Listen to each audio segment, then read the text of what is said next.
ጸሎተኛ አድርገኝ ብሎ ሲለምን ለመጸለይ ብቻ አይደለም፣ ያናደዱትንም ሰዎች በጸሎት የሆነ ነገር ሊያረግ ፈልጎ ነው። ሁላችንም ስንለምን እግዚአብሔር ጥያቄውን የምናቀርበውን ብቻ አይደለም የሚያው የተነሳነበትንም ሐሳብ።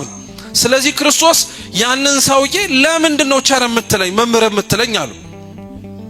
ባለጸጋው ራሱ ባለጸጋ ስለሆነ ሰዎች አክብረው የሚጠሩት ሰው ስለሆነ ክርስቶስን መምህሮ እያለው እሱም ባለጸጋው መባል ፈልጎ ነው።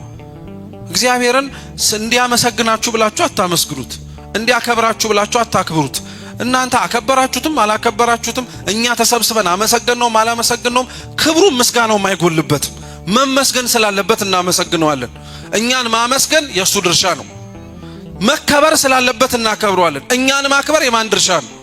እንዲያከብረን ብቻ ብለን የምናመልከው አምላክ አይደለም እሱ። ለዛ ነው ዜና አበው ላይ አንዲት ሴት ነበረች ይባላል።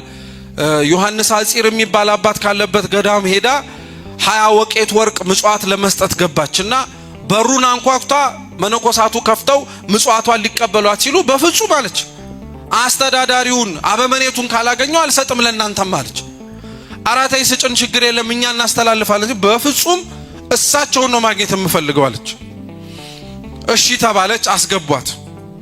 አባ ዮሐንስ አጺር ሰሌን እየታታ ወይም ዘንቢል እየሰራ ነበር። ከዛ በኋላ ያቺ ሴት ገባች። አባታችን ሰሌን እየሰሩ ነው፣ ዘንቢል እየሰሩ ነው። ቀና ብለውም አላዩአትም። እሷ ያመጣችውን ወርቅ በሙሉ ከፊት ለፊታቸው ዘረገፈችው። እየሰማችሁ ነው? ዘረገፈችው። ቀናም ብለው አላዩአትም። ተቀበሉኝ ስጦታዬን አለች። እግዚአብሔር ይስጥሽ አሏት። ማን ይስጥሽ? አሜን ብላ ወጣች። ከዛ በኋላ ግን ትንሽ ርቀት ሄዳ ከነከናት። ምክንያቱም የሰጠችው ስንት ጆንያ ሙሉ ወርቅ ነው? 20 ጆንያ ሙሉ ወርቅ ነው። አንድ ጆንያ እንደሰጠ ሰው ወይ አንድ ጠጠር አምጥቶ እንዳስቀመጠ ሰው እንዴት ነው እግዚአብሔር ይስጥሽ ብቻ ልባል የሚገባኝ? ስላላዩት ይሆናል አለች። አንዳንድ ሰው እንዲህ አይነት አባዜ ያለበት እንዳመጣው ስጦታ በጣም መመስገን የሚፈልግ። የኛም እልልታ በነገራችን ላይ እንደዛ እንደሚለያይ ታውቃላችሁ። 1 ብር ለሰጠችው ሴትና 20 ሺህ ብር ላመጣው ሰው እኩል እልል አንልም። ተጨንቆ ነው ራሱ ካህናቱ እልል በሉ ብለው ነው እንጂ እልል ማለትም አንፈልግም። 1 ብር ማን መስጠት እኮ ምን ያደርግልኛል እንደው ያኛው ነው እንጂ ምናምን እንላለን። ተመልሳ መጣችና አንኳኩታ አስገብተዋት አባ ምናልባት ካላዩት ብዬ ነው 20 ወቄት ወርቅን ያመጣሁት አለቻቸውና አባ ዮሐንስ አጺር ምን አሏት? ለማን ያመጣሽው አሏት። ለኔ ነው ለእግዚአብሔር አሏት። ለማን ያመጣችው መልሱ እንጂ። ስለዚህ ማን ይስጥሽ? ለእግዚአብሔር አምጥታችሁ ሰው እልል ካላለልን የምንል ሰዎች ምን አይነት ሰዎች እንሆን? ለአምላክ ሰተነው ሰው ምንም አላለኝም ብለን ለምን ምናዝነው?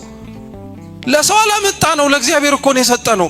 ለሱ ሰተን ማን አመስግኖን እንድንሄድ ነው የምንፈልገው? እግዚአብሔር ይስጠን ብለን ነው መሄድ ያለብን። በሰጣችሁት ባረግነው ልክ ሰው አላመሰገነንም ብለን ውስጣችንን መጉዳት የለብን። ይሄም ባለጸጋ መመስገን ፈልጎ ነበር እንደዛ ያለው።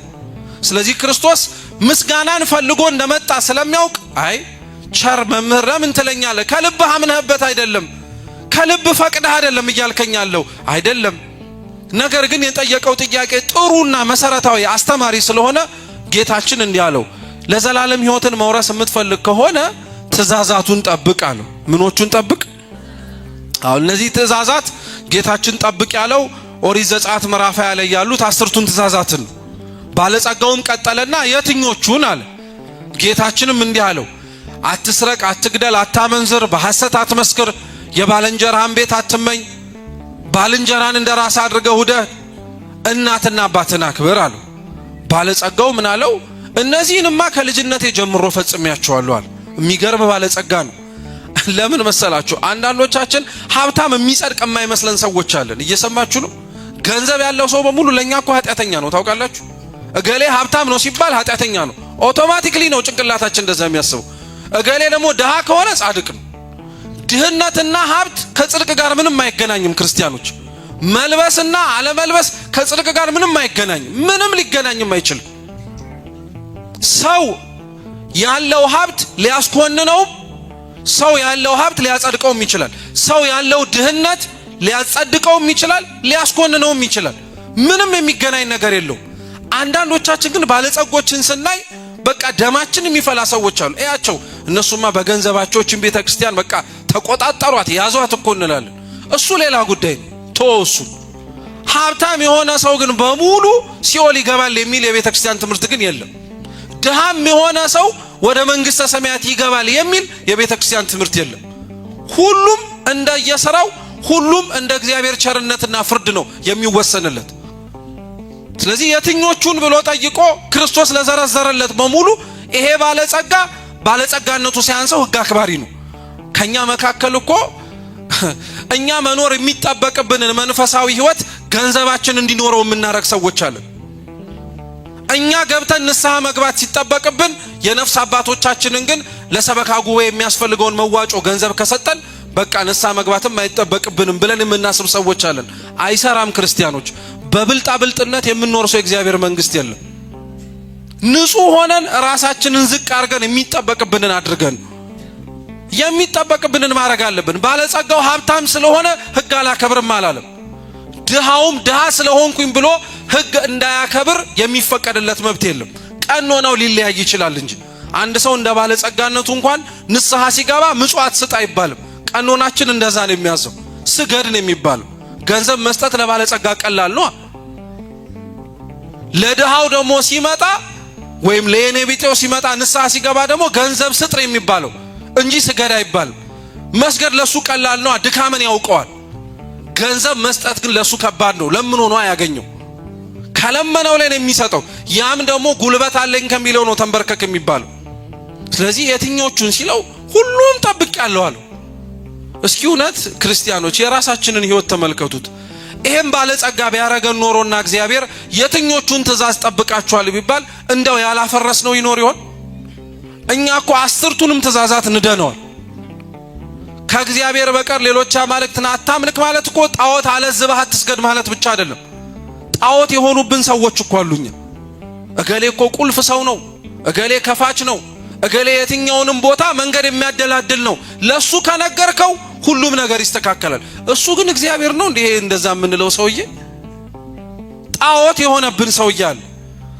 የእግዚአብሔርን ስም በከንቱ አትጥራ። ተውት በአግባቡ መጥራቱን ራሱ መች በአግባቡና በስነ ስርዓቱ እንጠራዋለን?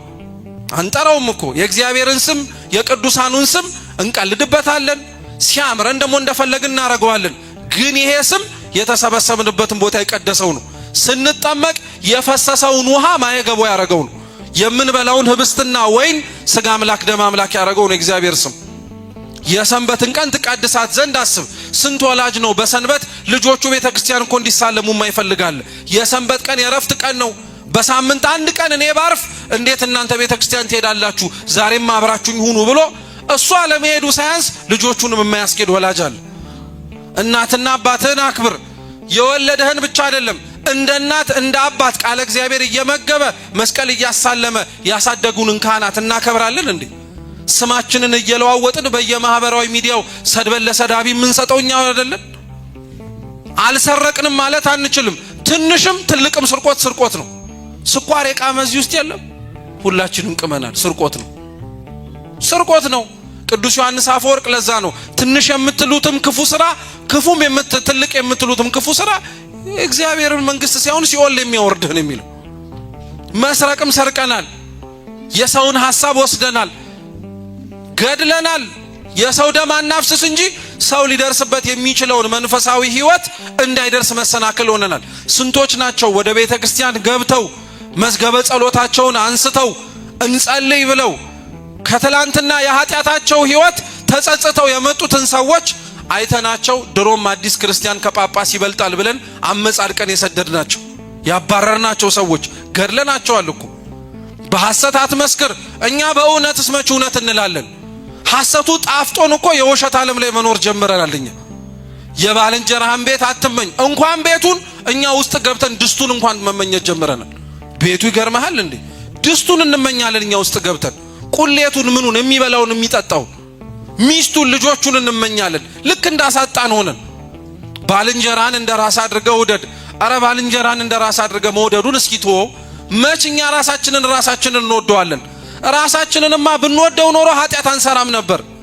ይሄ ሰውዬ ግን ሁሉን ነገር ፈጽሜያለሁ አለ። ክርስቶስ ታዲያ ምን አለው? ፍጹም ልትሆን ብትወድ ያለን ሁሉ ሽጠ ተከተለኝ አለው። ልክ እንደ ማቴዎስ ማለት ነው።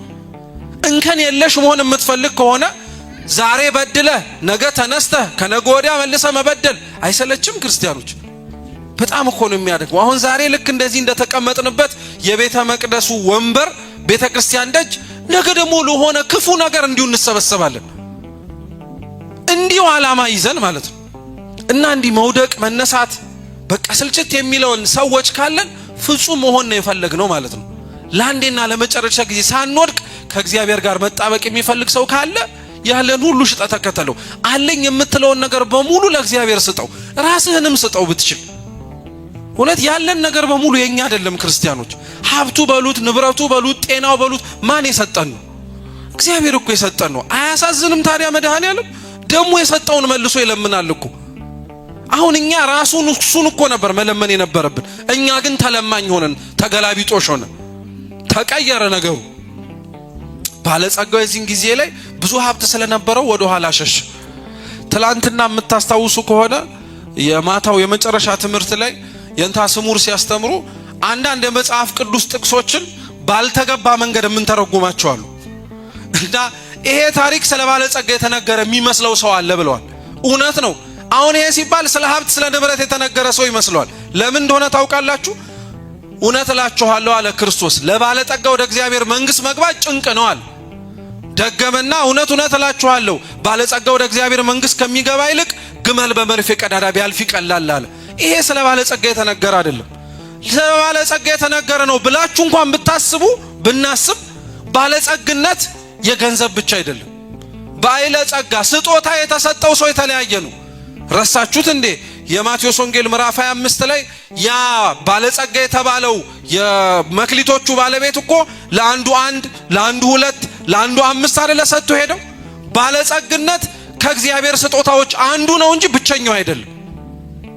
እግዚአብሔር እንደ ስጦታ ጤና የሰጠው ሰው አለ፣ ልጅ የሰጠው ሰው አለ፣ ትዳር የሰጠው፣ ዕውቀት የሰጠው፣ ወላጅ የሰጠው ሰው እኮ አለ። ባለጸጋ ወደ እግዚአብሔር መንግሥት ለመግባት ይከብደዋል ማለት ከእግዚአብሔር የተቀበለውን ነገር ለእግዚአብሔር መልሶ መስጠት የሚከብደው ሰው የእግዚአብሔር መንግሥት እንዴት ይወርሰዋል? እንዴት ልጆቻችንን ለእግዚአብሔር መስጠት ከበደን? እሱ ሰጥቶን። እንዴት ራሳችንን ለእግዚአብሔር መስጠት ከበደን? እሱ ፈጥሮን። እንዴት ራሳችንን ቤተ ክርስቲያን ማምጣት ከበደን? ደጆቹን ሳይዘጋው። አያችሁት ክርስቲያኖች? የዘላለም ሕይወትን እንድወርስ ምን ላርግ ብላችሁ የምትጠይቁ ከሆነ ራሳችሁን ስጡ ነው መልሱ። የሰማነውን በልቦናችን ሰሌዳ ይጻፍልን። ወስብሐት ለእግዚአብሔር።